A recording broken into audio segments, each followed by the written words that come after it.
without further ado, let's get into the festival and the curtain raiser, the opener, the Supreme Novice Hurdle. And I'm going to come to you first, Joe. We've seen in the past, the owner that you work for have some pretty special horses coming into this race. This year, just the one entry in Animix. Can we expect Animix to line up in that first race? Absolutely no idea. Last season we thought he was a very good horse based on a number of pieces of work that he had done, particularly on away days. And he ran at Limerick, I think it was on the 28th of December, at a time when, in fairness, Willie's horses didn't run all that well over Christmas. But it didn't look the greatest of maiden hurdles, and while he jumped very well, he was a very tired animal after it. Haven't seen him since. Willie's left him in the 3 Grade 1 novices, which only adds to our confusion at this stage. But we still think he's a good horse. He'll be a lovely chaser in time. But he's, for whatever reason, be it the ground, the weather, or the prevailing race conditions in Ireland this season, we haven't, not just him, but we haven't seen 2/3 of our novice hurdlers and novice chasers for that matter. And you can probably apply the same ratio to Willie's string in general. I mean, I don't think he's had a debut bumper runner since the 26th of December in Ireland, as an example. So, and then yesterday they got 23 mil of snow at Leopardstown by the time the bumper came around. So that probably sums that up. Look, if he turns up, I'll probably back him on the day, because something has to win the race, and at the moment I can't figure out what. But he may or he may not, and if he does, I'd say it'd be the Supreme or the Ballymore rather than the Bartlett that he would turn up in. So rattling through the market at the moment, Betfair Hurdle winner Al Dance is the 100-30 favourite. Fakir Duderi is the 5-1 second favourite. Angel's Breath back into 6-1, having gone out to 16-1, having been turned over just a week or so ago. After a few shrewdies the next day were pointing out that maybe the performance was a little bit better than the finishing position suggested. Elixir de Nuts next up is 8-1. Mr. Fisher, who's a very interesting runner for Nicky Henderson as well, at 11-1. Grand Sancy at 12-1. And then 14-1 Bar. Andy, you got the followers off to a flyer last year with Somerville Boys. So who's going to win the Supreme this time around? Well, I'm only 2 points down, aren't I? I put up Getaway Trump in the belief that perhaps he might win the Betfair Hurdle, switch of course to Ascot. The theory was right because Al Dancer won it, obviously one of the novices, but the Getaway Trump didn't, which is a bit of a shame. He's now going to probably be rerouted or maybe not even go to the festival. But Al Dancer was the winner of that aforementioned Betfair Hurdle. It's been a race that has thrown up lots of good novices that have gone forward to the festival and run well without winning. You get me out of here's your Ballyandys, etc., etc. Kalashnikov last year as well. Kalashnikov, of course, who went very close last year, beaten by Somerville Boy. And in a fairly weakish year, I'd say, in this division, I'd say just about sets a standard. There's 2 ways of looking at it, Al Dancer, really. His Cheltenham win when he won on early on in the season, when he won on the new course. I clocked him running a much quicker circuit time than Elixir de Nuts, roughly about 15 lengths difference, 3 seconds.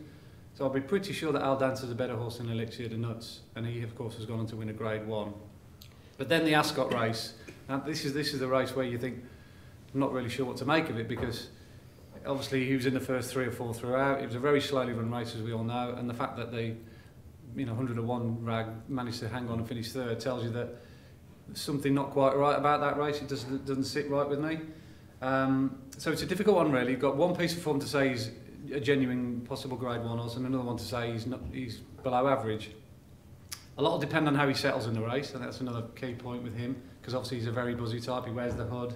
If they go a million, then he's got a better chance of settling, a better chance of getting home. Would I back him at 5-2, or 3-1, or whatever? 130 if you use an Oddschecker. Sorry, 130, even better.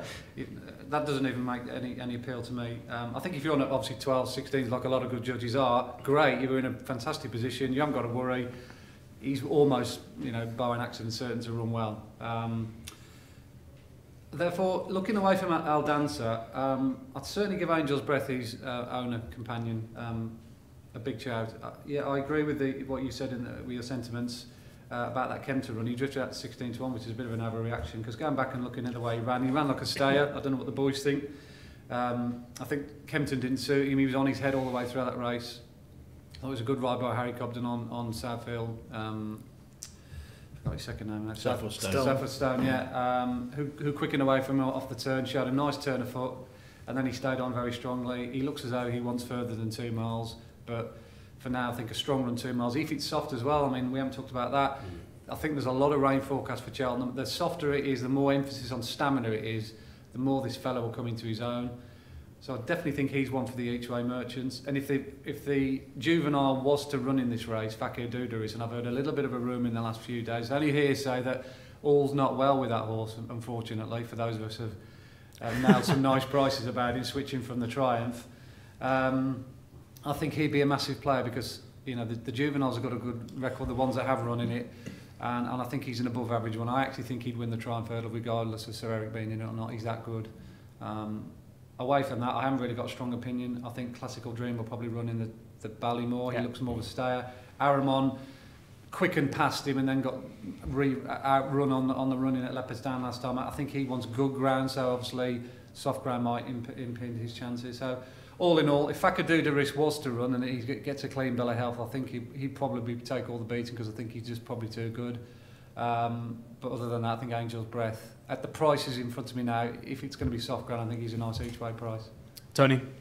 I like the shape of the race because I'm keen to take our dancer on. Obviously, Andy said about that Ascot run, not sold on that whatsoever. Now rated 152, but I think that could well flatter him on the back of that Ascot run. I agree with the Fakir Dudaris getting £8. I think that's a massive concession given what he did at Cheltenham in the Triumph Hurdle Trial. But everyone's talking about Angel Breath, but Nico de Boinville's probably got quite a difficult decision to make between him and Mr. Fisher. Mr. Fisher, you know, good winner of the Rossington. The Kempton form has been franked by Rougefish at the weekend. But what I can tell you about Angel Breath, if you do fancy him, Nico came away from that very, very positive. He just said they had to get a flu jab into it before that run, so he probably wasn't at peak fitness there. And also, he said he was coming to win his race there, and he said he just felt the horse take a blow, so he wasn't overly hard on him. He did shape more like a stayer to me, but like I said, I think you're going to get ground on the soft side of good to soft, no matter what nature does. I think, bearing in mind the safety concerns, you know, the health and safety with, you know, it's obviously very important at the moment for the course and for the sport. So I think you're going to get good to soft, leaning towards soft anyway, no matter how much rain falls. So that will probably go into its favour there. I mean, like I said, I don't think it's going to be an actual peak supreme. This I've backed a couple. I've backed Grand Sancy at 14s. I had a little nibble at Angel Breath. But Grand Sancy's my major fancy. He lacks. He doesn't have the sexy profile of the less exposed, the likes of Angel Breath, but he's already shown a very, very good level of form, similar to a horse. It's nearly a fifth of his price, Al Dancer. Really, he's got a half length to find with Elixir de Nuts on that Tolworth form. He travelled like the best horse in the race that day on ground, probably very, very soft, and that Sandown soft can be very, very cloying. And obviously, he clocked a decent time on beating So Royale, 159 rated chaser, and Vision to Flow was backing further at Wincanton last time, and you know, he came out and won at Fontwell as well. So I think Grand Sancy's probably it's into 12s now, and I don't think there's a lot of juice in that price because he hasn't got the profile of a horse that's really going to shorten up. But maybe I'll be looking towards Grand Sancy with the extra places on the day. But yeah, I'm keen to take an out dancer at the prices. I wouldn't be laying him at 3s or 130 because I'm not into playing at 2 to 7 on or 130 or on or whatever. But yeah, Grand Sancy seems to be underrated on form. Whether or not something can improve past him, that's the worry. But on what we've seen so far, Grand Sancy probably doesn't deserve to be 12s. And if you're looking for something at a bigger price, if you like a Nick Elixir de Nuts at 8s and 9s, if you like Grand Sancy at 12s, if you believe in Ollie Murphy, go back to his early season form in November. Itchy Feet has got a very, very good chance compared to that. I know the two aforementioned horses have improved, but Itchy Feet on its early season form, shouldn't be a 33-1 shot in places. I think Black Toe, 33s at the time of writing, time of speaking even. Apparently, he was looking to get a run into him, but again, the flu jab intervened there, so they decided just to back off and bring him here fresh. Just summarising, Grant's on C, but maybe wait to the day, maybe a bigger price than he is now, and with extra places. Interesting looking down at those bigger prices ones. You mentioned Itchy Feet for Ollie Murphy, who's 33 to 1. Thomas Darby and other horses run behind some decent horses for Ollie Murphy as well at 25. Don't know where he's going to run yet. Rouge Viv, who obviously beat Getaway Trump over the weekend at 33s, who ran behind Mr. Fisher. So maybe less high profile trainers with some interesting runners as well in the race. Joe, any others catching your eye? You haven't mentioned Ollie Murphy's best one. I think if Brewing Up a Storm came back to 2 miles, I think I'd nearly make him that material. I think he's probably his best novice hurdler, and he's got a few good ones. Bit of blue on Oddschecker, Joe. I don't know if you this morning, when you're looking through it, you had a bit of a go at Brett. No, Betfred. I haven't. No, it's just I was looking last night, and he's just a horse I really like, and you can imagine being Ollie Murphy, Warren Greatrex, and Nigel Twiston Davis. They all travelled to Hereford one day last year for a bumper.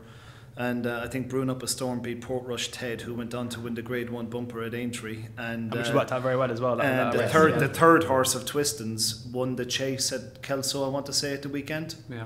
And I think it's won its last 4 or 5. So, and he was beaten 15 lengths. I just think Brewing Up a Storm is a very good horse, but it looks like he's running the Ballymore, which I think is a far more competitive race. Just of the Irish ones, just to give them a shout, Felix Deji won the Moscow Flyer, which historically has been a good trial. I think he got a bit of a freebie in front, but he's a horse Gordon's always told an awful lot of, and he hasn't been shy in coming forward about him, particularly last year.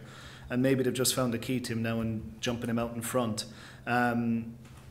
He's not going to get a freebie in the Supreme, I don't think. But of Willie's 2 main ones, Aramon and Classical Dream, anytime Ruby doesn't pick one of ours in a race, he's yet to be wrong. So when he got off Aramon to ride Classical Dream at Leopardstown the last day, that probably told me that he didn't think Aramon was going to be a Supreme horse, and he probably wanted to find out if Classical Dream was. So where that leaves you, I don't know.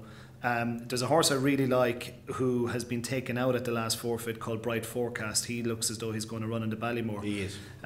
But keep an eye. There's there's a horse in Ireland called Sam's Profile that is likely to run in the Ballymore or the Bartlett, but Mouse Morris thinks he's got another war of attrition on his hands.